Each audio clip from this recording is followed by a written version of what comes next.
চিন্ময় ISKCON ইস্যুতে নতুন করে যা বলল ভারত।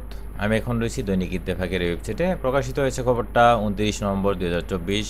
সঙ্গে থাকুন, বিস্তারিত জানাচ্ছি। শেখ হাসিনা সরকারের পতনের পর সংখ্যালঘুদের নিরাপত্তা ও বিভিন্ন দাবি তুলে আন্দোলনের নেতৃত্বে থাকা ইসকন নেতা হিসেবে পরিচিত চিন্ময় কৃষ্ণ দাসকে রাষ্ট্রদ্রোহ মামলায় গ্রেপ্তারের পর ইসকনের কার্যক্রম নিয়ে নানা আলোচনা সমালোচনা চলছে। তবে ভারত সরকার চিন্ময় ইস্যুতে ইতিমধ্যে গভীর উদ্বেগ জানিয়ে বিবৃতি দিয়েছে। এবার একই ইস্যুতে দেশটির পররাষ্ট্র মন্ত্রণালয়ের মুখপাত্র রণধীর জয়সওয়াল শুক্রবার 29 নভেম্বর নিয়মিত ব্রিফিংয়ে কথা বলেন।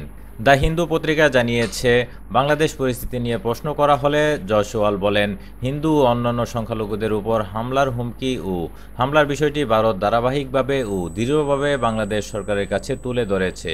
এই বিষয়ে আমাদের অবস্থান পরিষ্কার, অন্তর্বর্তী সরকারকে অবশ্যই সমস্ত সংখ্যালঘুদের রক্ষার দায়িত্ব পালন করতে হবে।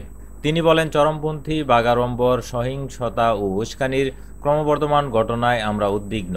এই ঘটনাগুলোকে কেবল মিডিয়ার অতিরঞ্জন বলে উড়িয়ে দেওয়া যায় না। চিন্ময় দাসকে গ্রেপ্তারের পর চট্টগ্রামে আইনজীবীকে হত্যা করে উগ্র হিন্দুবাদীরা।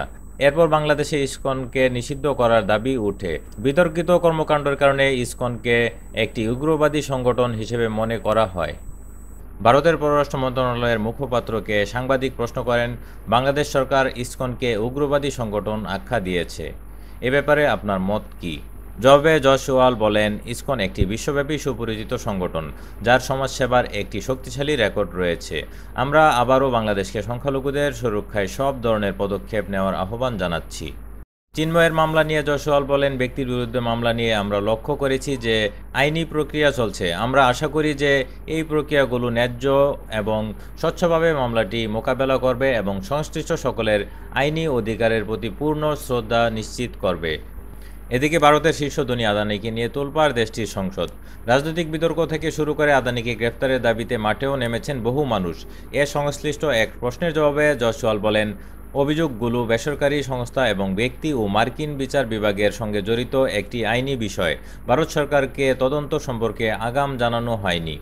মার্কিন যুক্তরাষ্ট্রের ভারতীয় দূতাবাসও এখন পর্যন্ত কোনো গ্রেপ্তারি পরোয়ানা বা আইনি অনুরোধ পায়নি।